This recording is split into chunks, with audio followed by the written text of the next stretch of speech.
reasons, that little pussy, and I use pussy because it descends from pusillanimous, which is an older word for coward. That fucking pussy says, oh no, I can't possibly. I mean, I really want to fuck her. I have no reason not to, but oh no, no. See, here's the problem. When you have writing, it needs to be believable. You can't have characters serving the narrative, right? You can't have people doing stupid shit because you need to set it up for the next plot point, right? So, like, Frodo, right? He's like, I'll take the ring to Mount Doom. Not because Tolkien needed Frodo to take the ring to Mount Doom. Frodo, having had experience with the ring wraiths and understanding the danger that his entire world was in, was willing to make that sacrifice, right? Okay? This little shithead is a Japanese teenager being offered sex by a beautiful woman, and his response is, oh no, I couldn't possibly. Who here has ever been 16? Who here, when offered sex from a hot person at 16, would go, nah, that's okay, I'll sleep on the couch?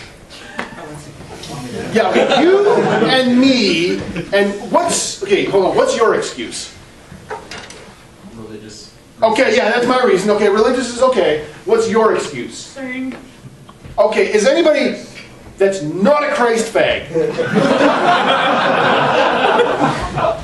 Okay, no.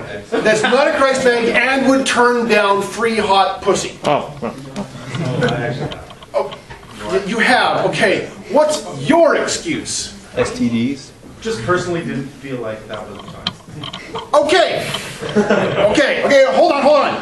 Personal taste. So, I'm not feeling it. That is a perfectly good reason to not fuck someone, okay? You have STDs, perfectly good reason. I only believe in fucking when I'm in love, perfectly good reason. I only believe in fucking when I'm not in love. Fucked up reason, you should see a therapist. What was it? Okay, so here's the thing. Any reason that you don't want to have sex is a good reason. But, I'm not saying this is your problem, but there are some folks, you guys know what a fedora is, not the hat, the person. Right?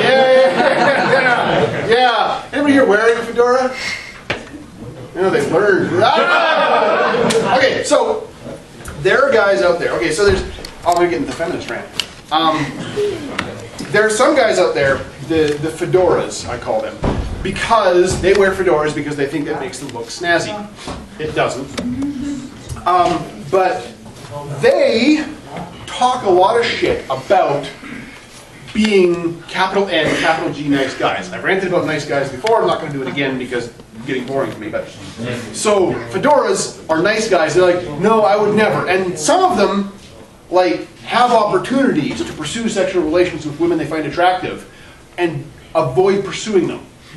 And the reasons that they give suck shit.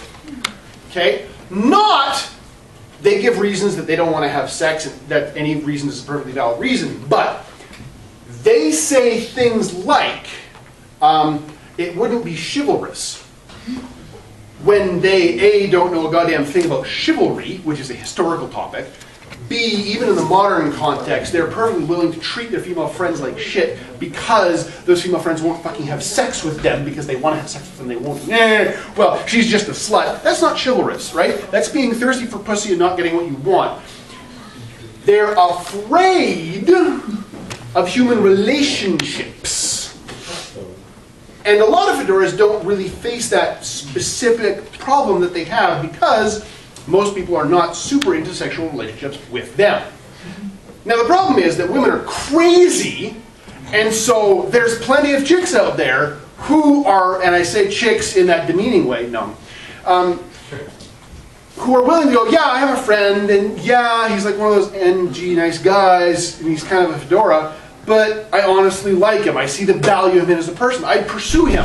But our culture says the man has to pursue, which is kind of fucked up, and I won't make a move. And there are women who would have sex with fedoras. I used to be a goddamn 330-pound ham beast fedora neckbeard shithead. And there were fucking gorgeous women literally begging to have sex with me. And I turned them down, primarily at that point. I mean, A, religious reasons. But if I didn't have the religious reasons, then would be exposed. Yeah, I was kind of, myself at that point, terrified of like, human relationships. At this point, not so much, but still the religious reasons. And I'm not projecting here, I'm saying I've observed other current fedoras saying, oh, I couldn't, but they're terrified of fucking women, in every sense of that phrase. They're terrified of fucking women, they're terrified of women, you know, they just, God damn it, they're such failures as human beings. Okay, so if you're a human, you have a natural drive to fucking reproduce. That's why everybody here wants to fuck. Like, that biologically, that's why you want to fuck. There's lots of cultural layer shit that goes on top of that, but you want to fuck. When you build up a thing that says, I can't possibly fuck, like the religious reason, from a social perspective, it's stupid, right? In a practical sense for society, the religious thing can be a trade-off, right? I will commit to this woman, and together we will raise children, and there will be social cohesion. There are other cultures that don't operate that way and still function, but there's a trade-off. And there's other people who are just like, oh, no, no, no, no. And here's the Americans. You can never think about sex. God hates your penis. God hates your sex organs. It makes Jesus cry when you come. And no, I know people who have grown up in like batshit insane Canadian cult like families where like they were sure that enjoying sex made God unhappy. Okay, God wrote a book. I mean, okay, if you assume God wrote the Bible, God wrote an entire fucking book of erotic poetry called the Song of Solomon, where he talks about how fucking awesome fucking is. You don't hear that from the pulpit a lot, but there's an entire book about how great fucking is. But Americans and a lot of Canadians in the church are like, nope, nope, fucking makes God unhappy. Fucking makes God happy because he designed humans, therefore he wants them to continue, therefore he is totally okay with fucking and he thinks it's great. You know, you want to do it dog style, you want to spit roast someone. I mean, that may be, there's nothing in the Bible specifically against 2 guys, 1 girl, it's just you have to have social modes around it to, you know, protect each individual human. Orgies, maybe a little past pale anal. God's okay with it, just not between 2 dudes. But God's okay with fucking is the deal. And there's a lot of people like, oh no, I couldn't possibly. So my point is that this shithead from this comic has no goddamn reason to turn the girl down. But for the sake of the narrative, he does. Now, if it was consciously playing on that trope, right? I'm aware that this is the narrative thing I'm doing, and then 3 volumes later, hey, remember that time I said, no, I possibly couldn't? And then pays off on the joke somehow, right? Like it's written in the story that he's aware he's in a narrative, and that's why he said no, but he really didn't want to do that sort of thing. Like, there'd be clever writing. This? No. No. The artist is like, no. They have to want to fuck, but not fuck. There's got to be stuff in between them because that's how we get romantic tension. Lazy fucking writing. But, it is a very long comic series about a romantic relationship that involves a lot of wanting to fuck and not being able to, which resonates with a lot of you. Tell me I'm wrong. Tell me I'm wrong. Tell me, everyone here would go, oh man, it'd be so nice to have like the perfect woman, or I guess like pussy shithead of a dude to hang out with because I like fedoras for some reason. And she would cook and clean, and she'd want to fuck me all the time. Oh, that'd be awesome! Like, there's whole goddamn cultures in the ancient Near East built on that basis.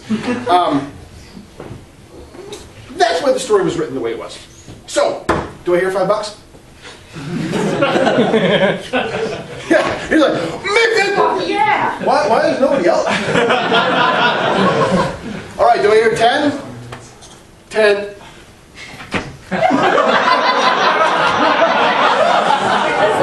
Her mother's disgusted, so she's trying to explain it. It's like, no. I find the idea of being kind of a stupid bitch who thinks that cooking and cleaning and having sex is like the end result of existence, that's really hot, and I want to explore that in comic form. And her mother's like, oh, what do you Crazy.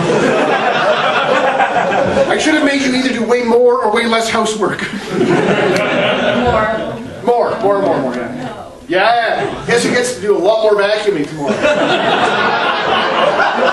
Yeah. That shiny metal rod back and forth over the rug. Feels nice and clean. Yeah. That humming vibration. Yeah. You have one of those new modern ones with a cyclone action? It's one of those old steel cast models. What? Central Vac. Central Vac. Take this, baby!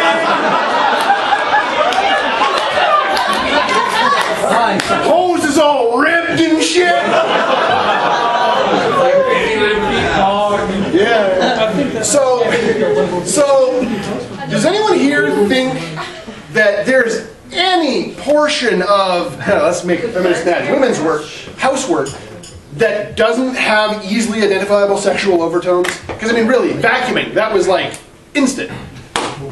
Can anyone think of housework that's not in any way sexual? I try mowing the lawn.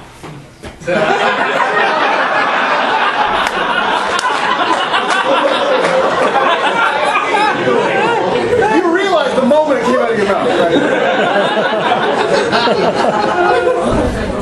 Anybody else? Any volunteers? No, I Unloading the didn't. dishwasher.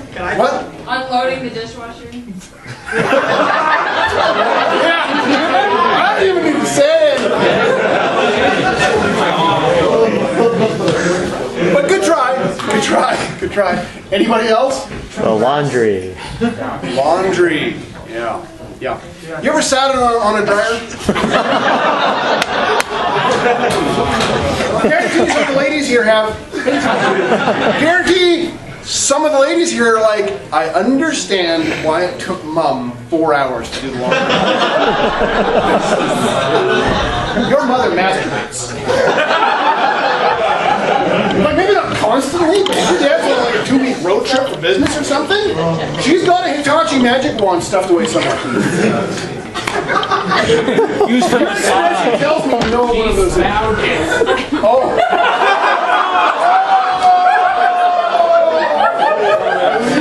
Okay.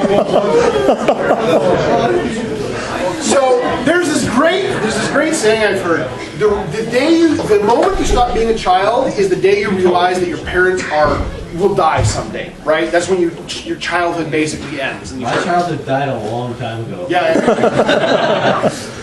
I think your innocent adolescent ends when you are aware that your parents fuck. Because that happens after you realize they die. And when you realize it, things in your house start to change. Like you come home and you sit down at the dinner table and you look up at this beautiful like teak chandelier. You're like, that is a really nice chandelier we've always had. And like the chains holding it from the ceiling are really nice. Why are there like extra chains on the bottom of it? Oh God. Those long weekends they keep sending me to the anime conventions. And Uncle Phil and Aunt Vera. They keep coming over on those weeks. Oh God! Now I'm not saying that's my experience because it's not, but yeah. There are certain shelves in your mother's bathroom you've probably never had cause to open.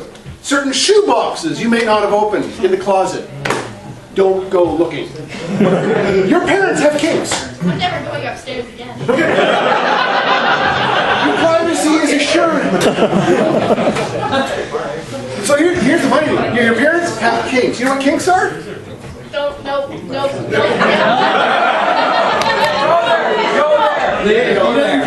Okay, so a kink is generally, psychologically speaking, A.A. Milne did a great book on this. A kink is basically when a human begins their sexual awakening, much in the same way humans imprint as children on their mother. Like, oh, mother is the first other, like in Evangelion.